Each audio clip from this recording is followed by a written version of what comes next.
Are you an overthinker? Does that ever happen to you where you get stuck in that of thinking things that just go round and round and round? Almost that you become obsessive about something where you've got to fix it and sort it and what if and maybes and all of that. Now, that was definitely me when I was in my teens. I used to have that all the time. And I've done loads of training, which has really, really helped me. And I thought I'd come on today and share a little bit with you about what you can actually do. And I'm here to tell you that actually it's nice, it is easy, and it is something that we can deal with, and we can resolve it, and we can become quiet in our mind. Now, everybody has their times when things just go a bit bonkers. I'm going to go through the times where when you realise what's happening and you've gone into overthinking. I call it overthinking mode because I like to move it away, because thinking's not bad. We need to think about things, we need to work things through, we need to analyse things, but we can go into too much detail and we can put too much energy in, and it can become a bit faster and faster and faster and faster, and then we just lose the plot.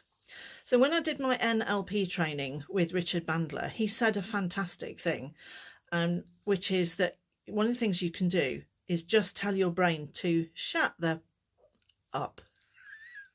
I'm not a swearer, so I'm not going to do that here. And if you notice that your brain, and that's the trick, do you notice that your brain's gone into overthinking mode, or is it become so normal that that's just how you live? But if you were like an observer and you imagined that this person is on the stage, and the person inside your head of what the person is saying in your head is on a stage, and they were going on and almost in repeat, would you as an audience member be happy to listen to the diatribe that's going on the stage, listening to the repeated phrases and the what ifs and would you want to just get up out of your seat and leave? And this is what you can do with your brain. You can just notice that your brain's gone into overthinking mode, and you can just go heckle from the audience.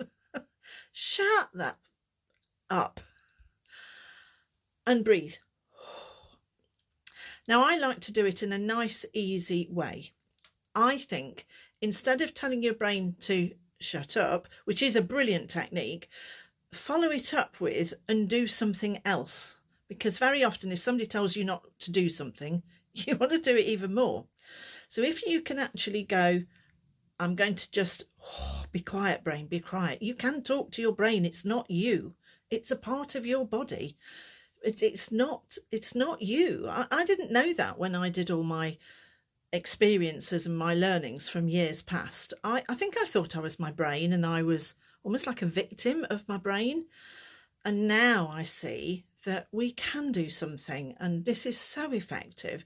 So what we can do, instead of saying just shut up, what we actually want to do is please be quiet, always be kind and patient with yourself. So you've told it to shut up, and now go, thank you very much, please stay quiet. And now I'm going to think about, and this is where you need your plan.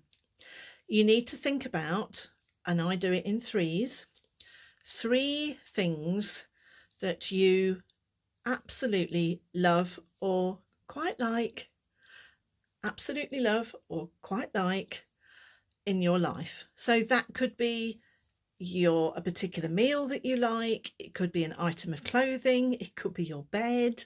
Yeah, it's just something that you can say, I like or I love this, and then you think about that thing. So maybe I was going to say I like daffodils, which I do.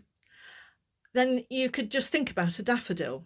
Or maybe you could say that you like your PC controller. Maybe you've got some piece of tech that you really like. Maybe it's your phone. Yeah, maybe it's your pajamas or whatever it is that you like. Just think about the detail of it just for a minute, just to absorb your brain in something that doesn't matter. Now, our brain is so fast that it can go through n million of its different pathways, and it may not get anywhere.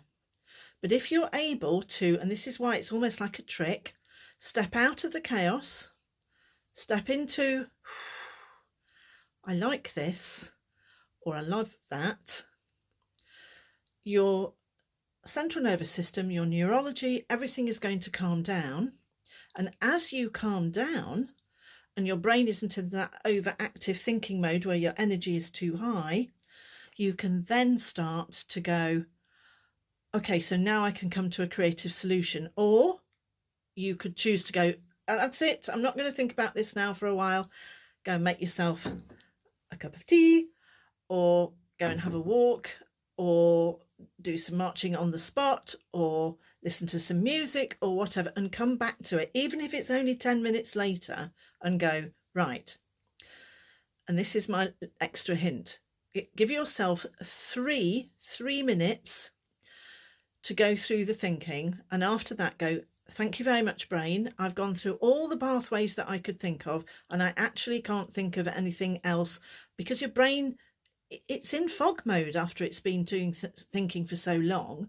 So just let it settle, have a breather, and then you can come back to it in a bit of time later and do another 3 minutes.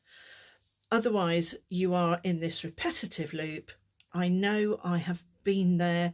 I've had so many mental health problems as a teenager, and that's why I fought to get to the quality of the life that I've got now.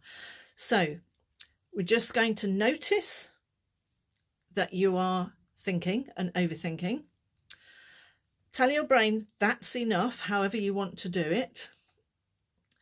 Refocus on something that you love or like and think about the detail of that. Maybe take a physical breather, move or listen to some music, or step on the spot, or whatever you want to do, but move. I'm in a chair, move, it doesn't matter, just move. Think about the things that you love, think about your things that you're grateful for, and then you can go, okay, I'm going to have another 3 minutes, think about that. And that means that you are much, much more likely to come up with a resolution. And one of the things might simply be, do you know what? I'm not going to get anywhere with this today. I'm just going to park it and let it go, and I'll pick it up another day, and I'll have a nicer time today. So I hope you have a lovely night, a lovely day, a lovely week, whatever it is, wherever you're watching this. Have a lovely day. Lots of love. Bye.